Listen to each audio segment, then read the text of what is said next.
you. Let's kick off once again with the story that's dominating the front pages, largely. The Times has focused on the battle for number 10, I was going to say, but the battle hasn't actually started. There's been a lot of talk about it around the edges. The Times headline is talking about what Keir Starmer is going to try to do while all this chatter goes on about his job. Yeah, so it's quite nice the way they've done it here, readying for battle by focusing on defence. So you're talking about both the political battle, his fight for survival, and this extra 18 million for the Ministry of Defence, which he is saying this is going to be approved.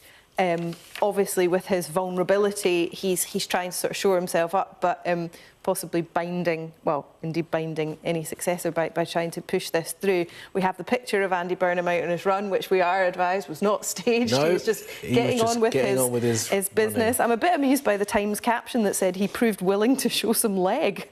That's more like a Daily Mail caption, surely. Quite short shorts, I will just say. They're probably 5 inches. But yeah, he's out running, but he's in the running. There you go. So obviously the papers have made a lot of that. And tribute as well to that old-school Everton shirt is a beauty, just to say. Yeah, and he is front and centre because he's now been cleared to put himself forward as a potential candidate, Labour candidate, for the Makerfield by-election. But if we move on to the front page of the Daily Express, Nigel Farage is already issuing a warning, saying, not so fast.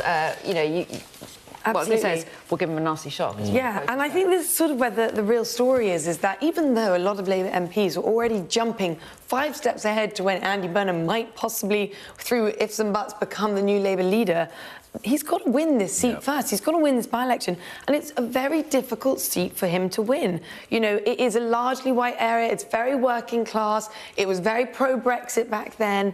And ultimately, if we even look just at the nearest local elections, 50% of those votes at the time were won by Reform. So even though a Labour MP was sitting there from the 2024 general election, that was largely just due to the loveless election, as we called it. It was where people were really trying to vote for anyone but the Tories. And if we even think back to 2024, Reform was not the contender that they are now. The growth of Reform has happened so rapidly over these past 2 years that now they really are a contender. So much so that 2029 polling is saying that it's going to be a Reform safe seat. They're going to win something like 70% of the vote.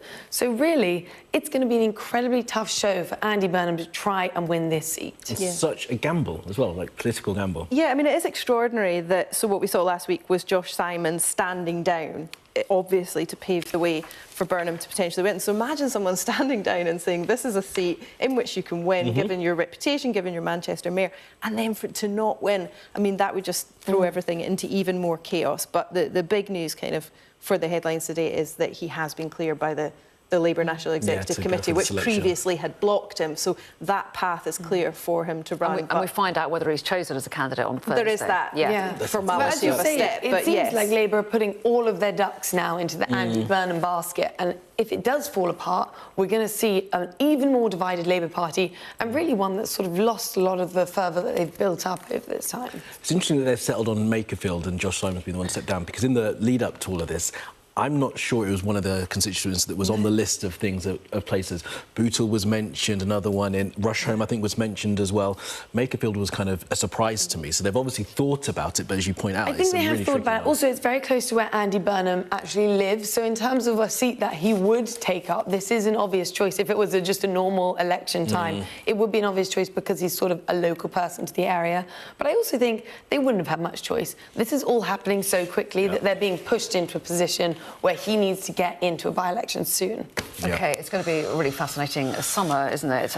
Let's see where it all goes. In the meantime, let's take a look inside the Telegraph, because they have focused on Donald Trump's meeting with President Xi of China. He's now back, and not giving a huge amount away about what was discussed. Obviously, Taiwan, one of the big issues.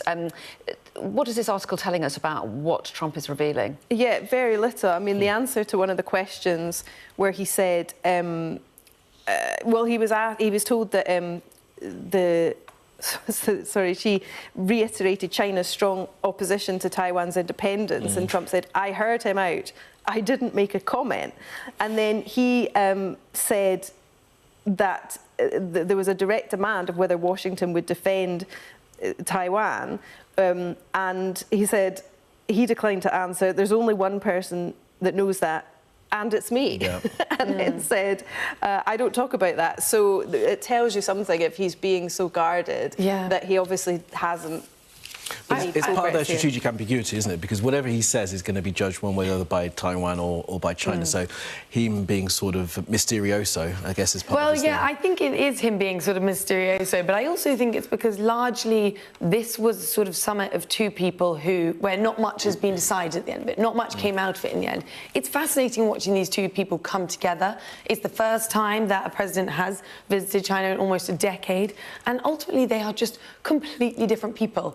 Ideologically, sort of how they run things, they are just different people, and you can kind of see that in when they met up. But I mean, a lot of the reports today are saying it was a stalemate summit, and so even though they went and Trump has come out and said, we spoke about Iran, we spoke about energy, we spoke about all these things, oil, ultimately not much has come out of it, and you can tell that from the fact that the messaging on the American side has been differing depending on who you're speaking to. Yeah, the big question of whether or not China would use its influence to pressure Iran to opening up the Strait of Hormuz. But again, we're not clear. There's also quite an interesting aspect of this, which is that China is sort of taking on a new role at the moment where it seems to be becoming more of a mediator.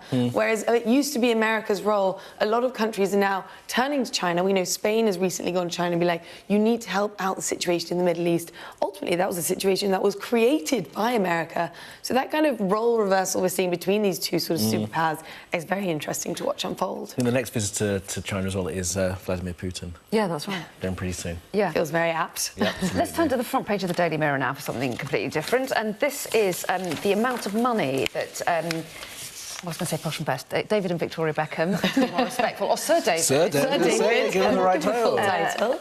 And they're saying that he is now the UK's first billionaire sports star. Yikes. Yeah, I Lovely. do particularly like it's golden halls is the strapline on the Mirror. Very, very good. And I think sometimes you see these things and it's just such unimaginable amounts of money for most of us that we just think, well, I'm not surprised they've got a billion. But when you look at the investments that have been made by David, obviously he gets a lot of advice. Very, very canny. It says that David Beckham has invested 16 million in Inter Miami, which is a soccer league in America, which is, you know, American football is the big thing. But this stake is now worth 300 million. Yep. So to turn 16 million into 300 million is pretty impressive. But then he's also got a property portfolio around Inter Miami's new stadium. So there's quite a lot of joined-up thinking going on there. If only we all had $500 million to begin in the first place, then you know. But to double your more than double your money in a year, I mean. Yeah, it's pretty impressive. And it's all about sort of brand Beckham. Although they're focusing a lot on David Beckham as like a footballer and being the first footballer to break through 1 billion, it's a whole brand, it's a whole family affair. And also on top of that, there has been all the issues going on with their family at the moment, which means they've been in the media so much right now. So it's sort of, you know, as the old saying goes, all publicity is good publicity. It's clearly working out in some ways for their brand. Yeah, very, even very if it's well. a personal tragedy. Yeah. Do you want to carry on? No, I wondered if we would move on, because there's an extraordinary story in the Daily Mail. I think it's picked up in the Times as well. The suggestion that an heiress may be about to sell some Pokemon cards, which I wouldn't have thought would raise a huge amount of money, but apparently they're worth... Well, I'm going to check those ones that my son's got. Yeah, start going through the treasure trove. Yeah, well, it does show you that you can start small. You don't need $500 million to begin with. You just need to start collecting Pokemon cards when you were 7 years old. She's only 20 now. The cards are all held in a high security vault at a secret location. But yeah, they're worth as much as £50 million. Also, you would think, I mean, when I first read it, it says, you know, she started collecting when she was 7. I would assume she must be like 50 now for it to have grown to such a vast sum of money. Being only 20, I'm going to start investing now. Maybe in 10 years down the line, I'll be able to sell them for 50 million. A couple of things on this. There is some dispute as to whether or not the valuation is exactly right. I think some of the cards have been verified, some haven't. Apparently they're very difficult to verify. They're very difficult to verify, apparently. I mean, I don't know about that. But also, I think it tells us something about, as our editor's been saying, about sort of the changing value of these kinds of things. I mean, this is like an art collection, isn't it? But these are Pokemon cards. It's just what's valuable to people now. Well, I mean, when you consider the NFTs, you know, these what I was thinking. non-existent things, digital creations that supposedly are worth money, and even like something like Bitcoin, things that don't exist. This does exist, but also people are maybe collecting things that are smaller rather than people collecting antiques and filling their big houses. If you're someone who's in your 20s and you're collecting something, it's maybe more likely to be something a bit more portable that you can put in a vault and not have to pay a fortune to store. NFTs, things only have value as long as people sort of give them value. Yeah, exactly. Yeah. And there have been many NFTs that about 5 years ago people paid, I mean, hundreds of thousands for, which are now non-valuable because people have sort of moved on from the phase. It's said to be the most extensive collection, apart from the one that was collected by Owen and Conor Gray, who are brothers from Essex, who have a Guinness World Record of the most Pokemon cards. So that's saying 90 million. Again, who knows? It's only worth what someone's willing to pay. Yeah, it's the family valuation, which is the question mark about it. Anyway, move on to other things. That's enough Pokemon talk. I mean, there's a rather sad story, but an extraordinary story about a dog that has sadly died, but an incredibly old dog.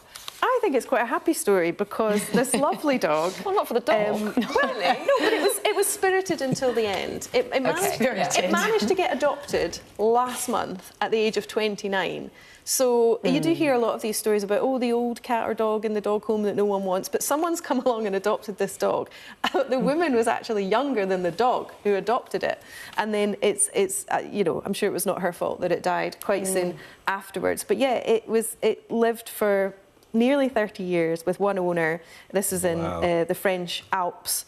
And then the owner sadly died, and the dog, which was nearly blind, deaf, arthritic, and had its permanently sticking out tongue, still managed to find another owner and brought some more joy to someone else, and was spirited until the end. It's an Australian cattle dog. I'm looking on the internet. Oh no, this one. That was the previous record holder. Sorry, I should have read their story more closely, shouldn't I? Bluey that died in 1939. So it was the Bluey held the record for a very long time. That is a very long time. Yeah, this is I'm not sure if the Papillon, is it a Papillon? Yeah, the dwarf spaniel. Laser. See, so we done the maths. What it is in human cattle. years? Do we know what it is in human years? I think we thought it was more than 200. Wow. Yeah. See, a cattle dog sounds quite sturdy. It sounds like a cattle dog for a long time. Whereas this little thing doesn't look very... No, but this one he looks like he's on his last legs, perhaps. I think it's charming. Yeah, lovely. No, lovely very sweet. Have we got other stories that we wanted to talk about? We do. Harry and Meghan. Harry and Meghan. Well, the headline is Harry and Meghan's war drama for Netflix. So tell us about this. It's in the Daily Mail. Yes, so Harry and Meghan are back again, and apparently they've got a whole new Netflix drama. This time it's a 74 million deal. Oh no, the 74 million deal collapse, sorry. This one is called No Way Out, the searing true story of men under siege. Oh, wow. And it's a memoir of a man who was in Afghanistan. And really, I mean, look, this seems like another sort of strategic move by Harry and Meghan. Maybe they're trying to mend their relationship with Netflix after the last deal very much did collapse.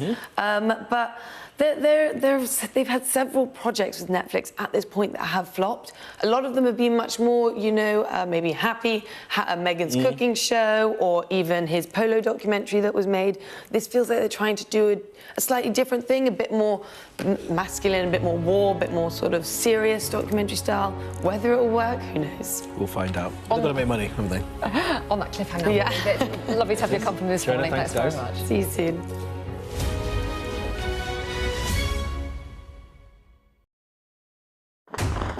We're trying to see as much as we can. We're in an